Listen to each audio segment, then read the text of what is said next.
Welcome to McDougall. On today's show, how to fight PMS with our guest, Holly Anderson. Hello, I'm Wayne Judd. And now, not your meat and potatoes kind of guy, Dr. John. Really good to see you again, John. Let's see, you're a family man. You have some kids? That's right. I sure do. I've got children too, and one of the things that has been brought out in the last, I would say 4 or 5 decades, is the fact that the onset of maturity of our children has changed. Yeah, that's true. And the kids are getting to become adults younger and younger. And scientists have figured out why that's happened. I would say one of the biggest stimulus for this understanding came from watching the little girl in Japan mature. What they found is at the end of World War II, a little girl in Japan started her first menstrual period when she was around, about 15 years old. And prior to that, it was even later in life, maybe around 17 years old. Mm-hmm. Around 15 years old, she started her first menstrual period, and then by 1960, she was starting her menstrual period at around 14. By 1970, around 12 or 13 years of age. But this is going somewhere, isn't it, John? Yes. Oh, okay. This has happened in every society. Our children have matured younger in life. Right. And you would wonder why. Why is this happening in every society? And what we find is the common denominator here, Wayne, is the change in diet that takes place in these societies. The Japanese people changed their diet after World War II. In China today, the little girl matures at around 17 years of age, whereas the little Chinese girls that live in the United States, they mature at around 12. But that's amazing. How could diet possibly make a difference in how this again people has mature? been worked out pretty well. But before I tell you how it happens, first I want you to think about one of the implications that really troubles me. And that is that in our society we have chaos. We have all kinds of problems in our high schools and junior highs. Right. And I think one of the reasons is we take little kids and we give them sexual desires, reproductive functions, and capabilities 4 years before nature intended, 4 years before they're mentally prepared to handle this. As a consequence, we have chaos. The second issue is we also have more disease related to this early onset of maturity. For example, scientists have discovered, they've known for years, that the longer the reproductive life of a woman, the more chance of getting breast cancer and uterine cancer. So what do we do? Quit feeding our kids? No, what we do is we quit feeding them this very rich diet that we're giving them. This rich diet makes them mature younger. Good luck, John. Well, I know it's hard, but something has to be done to improve the health not only of our children or our adults. And so when people understand this, action can be taken. There are a couple of ways that we know that this happens, this earlier onset of maturity. One is that when you eat the rich American diet, you make bile acids in your liver. They go into your intestinal tract, and these bile acids are turned into reproductive-like hormones by bacteria that grow under the influence of this rich Western diet full of meat and dairy products and lacking in fiber. The other thing that happens is a woman recirculates her own hormones when you eat the rich Western diet. Now, can you explain that? That really sounds... In detail, I'll explain it to you. Okay. What happens is women make estrogens, for example, in their ovaries and their adrenal glands and some in their fatty tissues. And these estrogens, they circulate one time through a woman's body. They affect her breasts, her uterus, her skin, and then they go to the liver where they're attached to another substance. It's called conjugation. And they're attached so that when the estrogen is excreted through the liver into the bile and into the bowel, that it leaves the body. Okay. But when you eat the rich Western diet, you grow bacteria in your intestinal tract that cleave this conjugation, break it apart, so the estrogen is now reabsorbed back through the body for another passage. And as a result of these two mechanisms, and probably many more, what happens is we have this exaggerated stimulation of a woman's body by estrogen earlier in life, so she matures earlier. At 12 years old, she starts her first period instead of 15, 16, 17 when she should.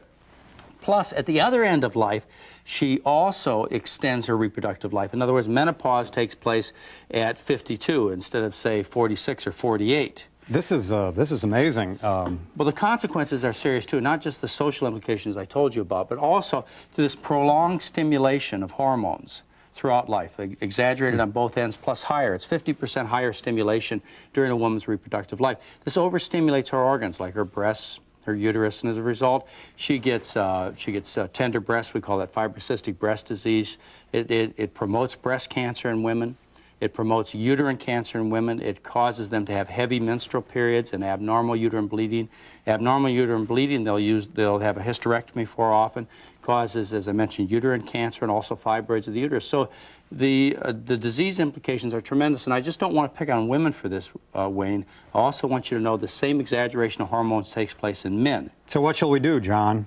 Well, I think along with solving heart disease and obesity and breast and colon cancer this country is trying to do with a better diet, we're going to end up solving some of our social problems and other female problems by getting the diet straightened around, back to what it used to be, lots of starches, vegetables, and fruits. And I think that's a good thing for us to think about, considering our next guest. Our next guest, Holly Anderson, is going to talk to us about one of these very important female problems, PMS, and we'll be back in just a moment.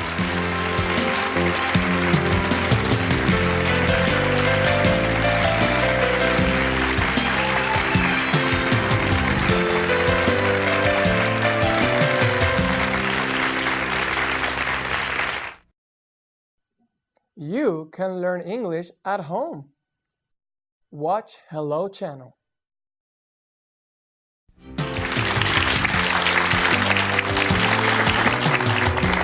And welcome back. With us is Holly Anderson. She is the founder and director of the PMS Treatment Clinic in Arcadia, California. Did you get involved in PMS because of a personal thing? Did you used to suffer from it? Yes, it stemmed out of my own disorder, which I had ever since I got my first period. I got it genetically, and that's one of the ways that women get PMS, through heredity. If a mother has it, the girls usually will end up having it as well. And it gets worse as a woman gets older, and when a woman turns 32, her progesterone level starts to decline, and that's why we see so many women suffering with PMS when they're in their mid-30s. And years ago, it was called mid-30s syndrome. Doctors were getting all these complaints in their offices, and it wasn't menopause, and they didn't know what else to call it, so they called it mid-30s syndrome. When I turned 32, my symptoms got extremely severe. I'd never had children. I'd only been on the birth control pill once, and my headaches went into migraines. I couldn't stand the pain, and I used to have to take sleeping pills just to get through it. And my menstrual cramps were so severe my entire life. I had to miss school once a month. I missed exams in college. And I had my own business when I was in my 30s, and I had to end up just leaving the business as soon as I got my period. That was it. Go home, knock myself out with sleeping pills, and try to get through it. And I thought, I cannot live like this. And, you know, there was no help in the medical community. I found Dr. Katharina Dalton's book entitled Once a Month. It came out in about 1978. And I took it to my doctor's office, and I said, I think this is what's wrong with me. I've got premenstrual syndrome. And he said, what? I've never heard of it. And I was absolutely blown away. When would this have been, roughly? This was about 1980 when I went into the doctor's. And he had never heard of PMS? Never. That's amazing. So a woman would know she has PMS if it was cyclic? That's one of the important things? It is occurring from ovulation through the period.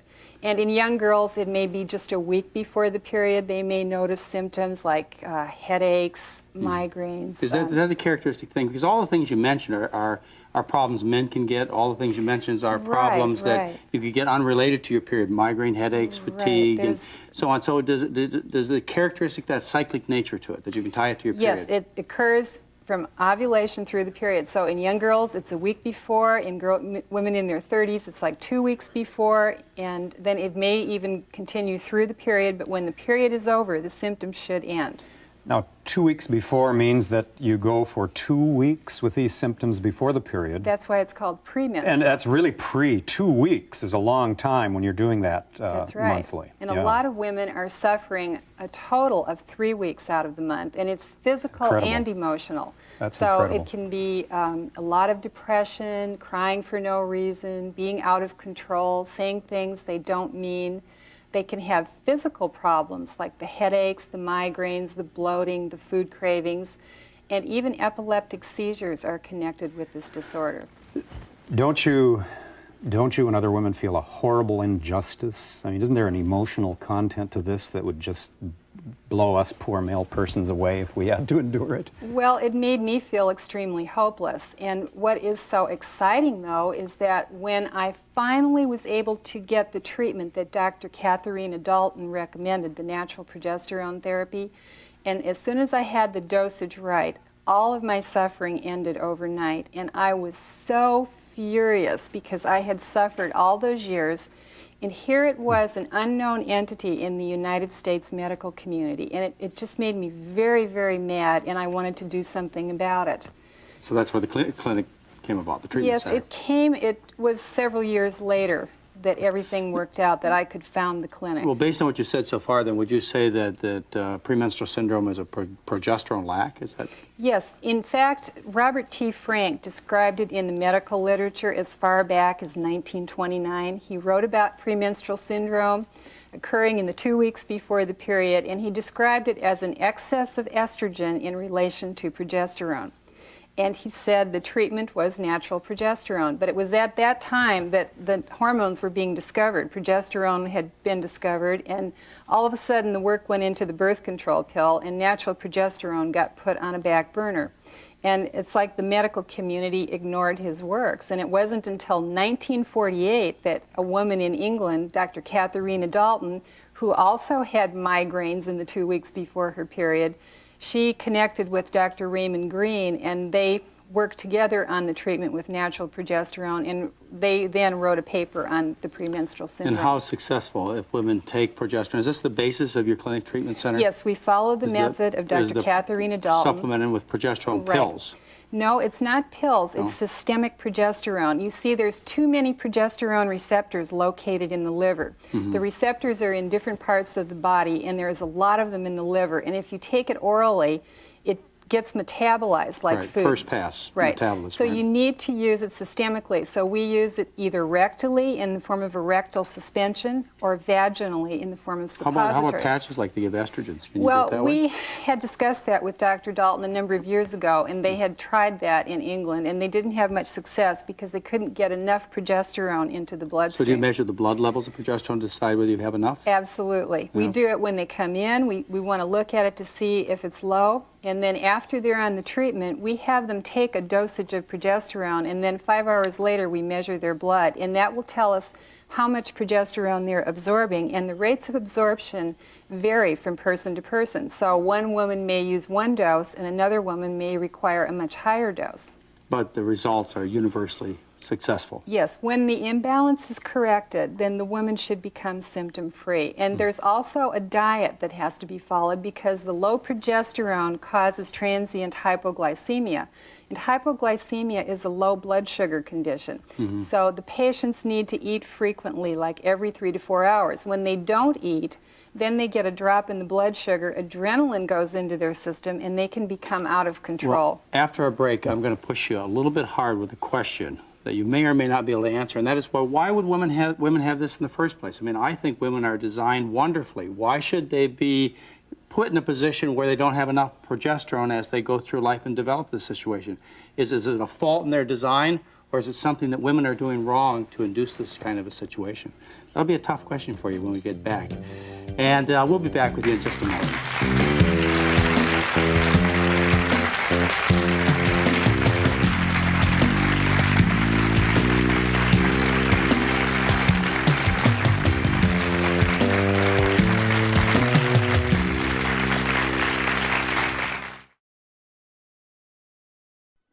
Learning a new language can be difficult and discouraging, but it doesn't have to be. Hello, I'm Karen, introducing Hello Channel, the revolutionary new channel designed especially to teach English. If you can speak English, the future is open for you, since speaking English means greater opportunity and higher paying jobs. By watching Hello Channel, you are immersed in this valuable language. You'll hear the words being spoken. You'll see the speakers' mouths when they say the words. You'll read what's being spoken in large, clear subtitles. And you'll speak out loud, practicing what you have just learned. There is no better or faster way to learn a language than total immersion. Hello Channel does exactly that. There's programming on every level so you can watch the shows that are just perfect for you. Whether you've spoken a little English, a great deal of English, or none at all, the Hello Channel has something for everyone. Join us for a convenient, affordable, and fun way to shape your future. There's so much in store for you if you'll just say hello. And welcome back. With me, Holly Anderson. She's from the PMS Treatment Clinic in Arcadia, California. And if you'll get your pencils ready, I'll give you a phone number so that you can contact Holly's clinic and get some help yourself. While you're doing that, let me point out that our studio audience gave the best round of applause we've had in a very long time, and we had some cheering from the women in our studio audience. They understand this? Pleased with that. Some of these folks have been there, Holly, so we're glad you're with us today. How bad does it get? I mean, emotionally, how bad? We've heard about, read about sensational stories. Right. In really severe cases, we have seen murder. And there were 2 cases in England where 2 women in 2 different cities each were acquitted of murder based on the PMS defense. And one woman had killed her boyfriend. She had run him into a lamppost with her car. And the other woman had killed a co-worker in a bar. And what happens is both of the women were right before their periods, and they had gone 8 hours without food. That's where the hypoglycemia came into play. And they had a lot of adrenaline in their system, and they were extremely out of control. And it was not premeditated in any sense. It was spontaneous. It was something that they just did. But doesn't that open the floodgates for other women to commit murder? You know, I mean, somebody's got to be thinking that. What he's really saying is doesn't it give women an excuse? Isn't that what you're trying to say? I'm perhaps responding as a male. This frightens me a bit, I must confess. Well, it's very important that your wife be treated. That's all I can say to you. I see. All right. Well, we'll take note of that. We've had more extreme cases, too, that I could talk about. I mean, women have tried to knife their husbands. We've had women talk about taking their car on the freeway at 90 miles an hour and running it off the road or running into somebody. Well, I'll say this much. We have, in discussions, my wife and I have discussed this very issue, as I suppose many couples have. And our bottom line is that we wish 30 years ago we had understood some of these things better. We consider ourselves very happily married, but I tell you, there were times when we weren't, too. Well, it's very hard for men because if they don't understand this, they don't know what they're dealing with. But they will come to figure out that at least a week before the woman's period, something's going on. And many men will chart their wives and they'll say, you're getting this a week before your period. This must be connected with your menstrual cycle. And just knowing about it is important, even if you don't get the treatment, right? Even if you don't take the progesterone, just knowing. Right. If they could follow the diet where they eat every 3 to 4 hours, they could improve their symptoms by 30%. If they can get if they can get the treatment, they can be symptom-free. It is true that once we understand as men what's going on, we're willing to work, I think, with the circumstance in more creative ways. Right. Natural progesterone is now proven to promote bone formation, and it's being used in menopause to protect women from getting cancer. And we've seen that it's also related to depression in women. There's a lot of depression in women that is related to low progesterone. We see it in the menopause, we see it with PMS, we see it with postpartum depression, and we see it with post-hysterectomy syndrome. Can I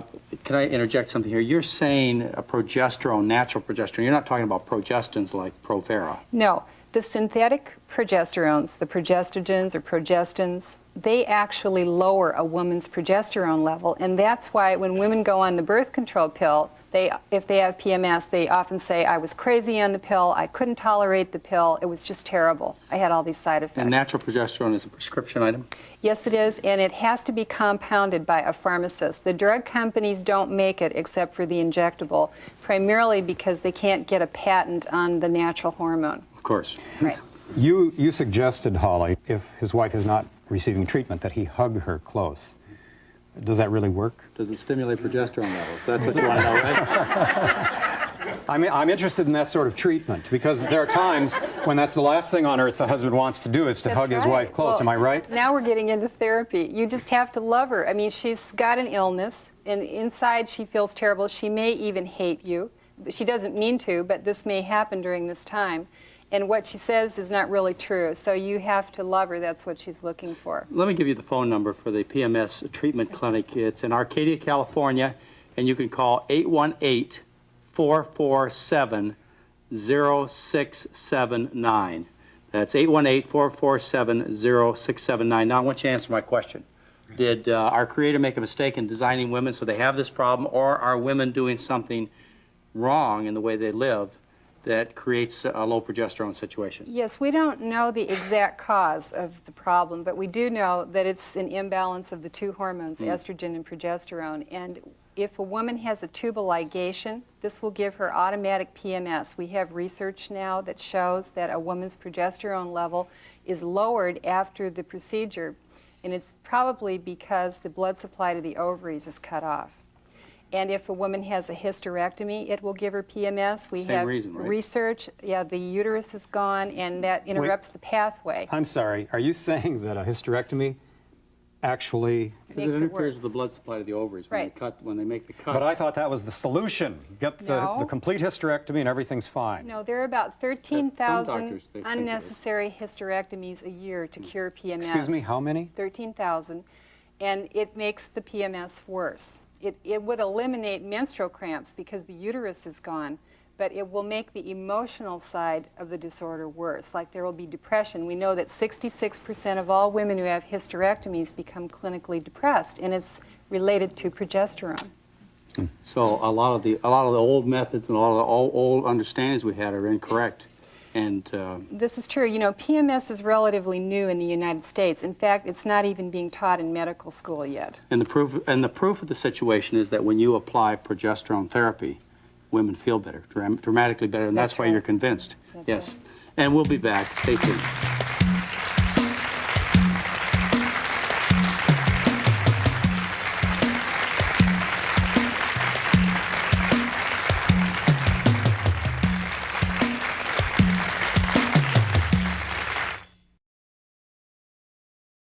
For a brighter future, say hello.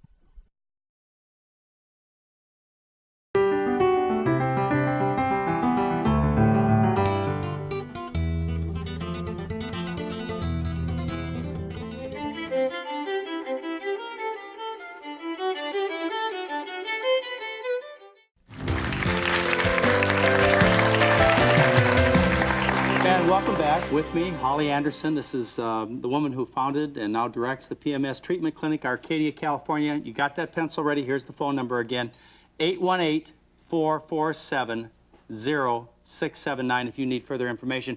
You heard my introduction about the influence of diet on female hormones. Can you tie that at all in with the PMS? Because, you know, I have to believe that our Creator did a good job with women and that it's got to be something that we're doing not correctly. Yes, it's things we're doing to ourselves. So if you're eating wrong and you're creating too much estrogen, then you're going to have a condition of PMS. That rich American diet does it and sets things out of balance. But taking progesterone pills may be a more direct way for many women who aren't able to change their diet, or even if they change their diet, it doesn't seem to make the difference. But don't you have to take the right kind of progesterone? Right, it has to be natural progesterone, not synthetic progesterone. I mean, that's a key point, isn't it, Very in all key. of this? If they call this number, can you direct them to physicians who prescribe natural progesterones? I wish I could. You know, it's impossible to say. They have to go to their own doctor. Right. And they have to say, I want natural progesterone cream, not accept something like Provera, the progestins. Right, do not accept Provera or the birth control pill. And women have to say no to their doctors when they say tubal ligation, you say to. That's right. And hysterectomy. That's right. And Holly Anderson, I want to tell you, this is a great subject. You're a great guest, and it's really important. It's important, particularly, that us men understand this much better. And women know how to get some help, take control of situations. I want to thank you very much for being with us. Thank you so much. And please join us next time. Bye-bye.